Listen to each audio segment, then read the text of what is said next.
గుంటూరు జిల్లా మంగళగిరిలోని AIIMS hospital అభివృద్ధికి కృషి చేస్తున్నట్లు గ్రామీణాభివృద్ధి కమ్యూనికేషన్ శాఖ కేంద్ర సహాయ మంత్రి డాక్టర్ పెమ్మసాని చంద్రశేఖర్ తెలిపారు. ఎయిమ్స్ ఆసుపత్రి సామర్థ్యానికి అనుగుణంగా 534 ఉద్యోగాలను శాశ్వత ప్రతిపాదికన నియమించాలని కోరుతూ ఇటీవల కేంద్ర ఆర్థిక మంత్రి నిర్మలా సీతారామన్ కు ఆయన వినతి పత్రం అందించారు.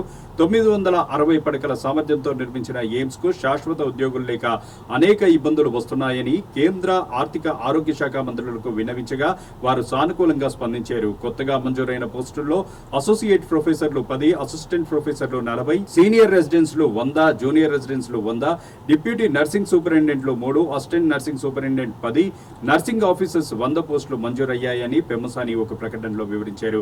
ఈ సందర్భంగా ఆర్థిక మంత్రి నిర్మలా సీతారామన్ కు కేంద్ర ఆరోగ్య శాఖ మంత్రి జేపీ నడ్డాకు ఆయన కృతజ్ఞతలు తెలిపారు. ఈరోజు మంగళగిరి, గుంటూరు, ఆంధ్రప్రదేశ్ ప్రజలకు మరొక శుభవార్త. ఎందుకంటే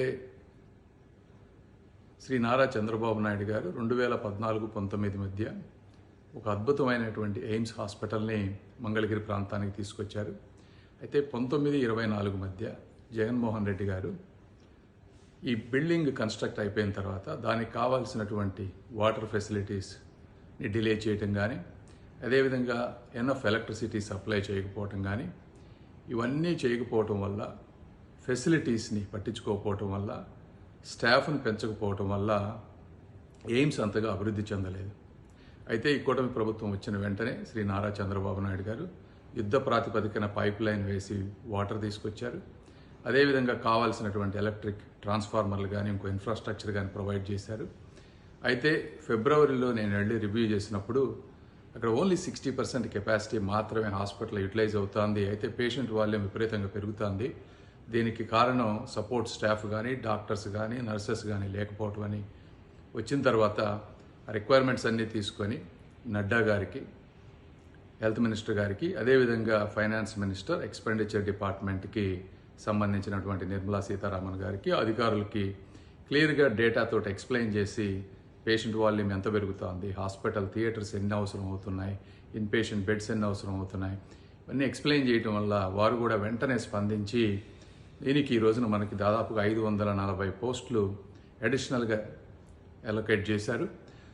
ఇవి దాదాపుగా 200 పైన డాక్టర్స్కి సంబంధించినటువంటి పోస్టులు, దాదాపు 110 నర్సింగ్ స్టాఫ్ని అడ్మినిస్ట్రేషన్ చేసేటువంటి supervisor jobs plus support staff. దీనివల్ల కేంద్ర ప్రభుత్వంపై దాదాపు 100 కోట్ల రూపాయల భారం పడుతుంది.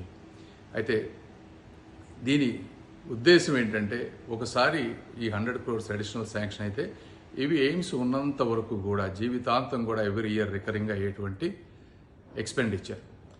అదేవిధంగా ఎయిమ్స్లో కావాల్సినటువంటి ఆంధ్రప్రదేశ్ ప్రాంతంలో ఏదైనా కాంప్లెక్స్ క్రిటికల్ డిసీజెస్ ఏ ఉన్నా కూడా ఇక్కడ మంచి ఫెసిలిటీ తోటి పేదవారికి, మధ్యతరగతి వారికి అత్యంత ఉపయోగపడేటువంటి ఫెసిలిటీ ఆంధ్రప్రదేశ్లో ఈ ఎయిమ్స్. కాబట్టి దీన్ని పూర్తిగా వినియోగించాలనేటువంటి మా ప్రభుత్వ లక్ష్యం.